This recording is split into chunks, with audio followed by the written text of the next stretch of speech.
আনুমানিক প্রায় ৩০০ বছরের পুরানো হালিশহরের বলিদাঘাটার সিদ্ধেশ্বরী কালী মন্দির। মা বর্তমান স্থানে আসবার আগে পুলিশ ফাঁড়ির কাছে ছিলেন, সেই জন্য স্থানীয় বাসিন্দারা ওনাকে কালিকা ফাঁড়িও বলেন। তদানীন্তন অবিভক্ত বাংলায় তখন মুসলিম শাসক। ওই সময় একবার নৌ বিদ্রোহ হয়।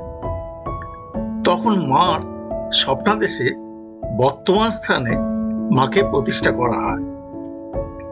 মায়ের বর্তমান মূর্তিটি নির্মিত হয়েছে রাজস্থানের কালো পাথর দিয়ে।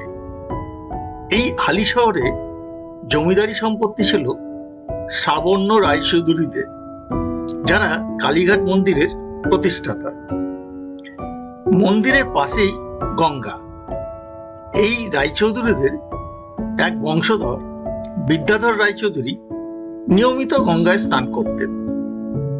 স্নান করার সময় রোজই তার পায়ে শক্ত পাথরের মতো কিছু একটা আটকাত।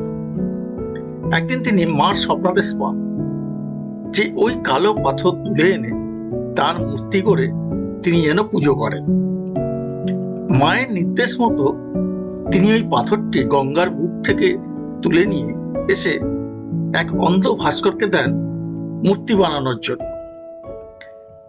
মার নির্দেশ মতো ওই অন্ধ ভাস্করকে দিয়ে তিনি 3টি মূর্তি বানান। প্রথমটি সিদ্ধেশ্বরী মায়ের মূর্তি, দ্বিতীয়টি রাধাকৃষ্ণের, যেটা সাবর্ণ রায়চৌধুরীদের পরিবারদের কাছে নিত্য পূজিত হয় এখন। তৃতীয় মূর্তিটি তৈরি হয় শিবের, যেটি সাধক রামপ্রসাদের ভিটায় যেতে গেলে চোখে পড়ে। জনশ্রুতি আছে যে এই অন্ধ ভাস্কর মার কৃপায় তার চোখের দৃষ্টি ফিরে পান। তবে দুঃখের বিষয় এই যে এই মায়ের মূর্তিটি চুরি হয়ে যায়, কিন্তু চুরি করার সময় মায়ের পায়ের খানিকটা অংশ মন্দিরেই রয়ে যায়, যা আজও এখানে পূজিত হচ্ছে। মন্দিরের ডান দিকে আছে শিব মন্দির। গতকাল ছিল শিবরাত্রি, আজ সোমবার বিকেলবেলা পর্যন্ত সেই তিথি আছে বলে ভক্তরা মন্দিরে শিব পূজা করছেন। এই শিব মন্দিরের পাশেই আছে ধূপ মোমবাতি জ্বালানোর জায়গা। এই সোজা ঘরটি মন্দিরের অফিস ঘর।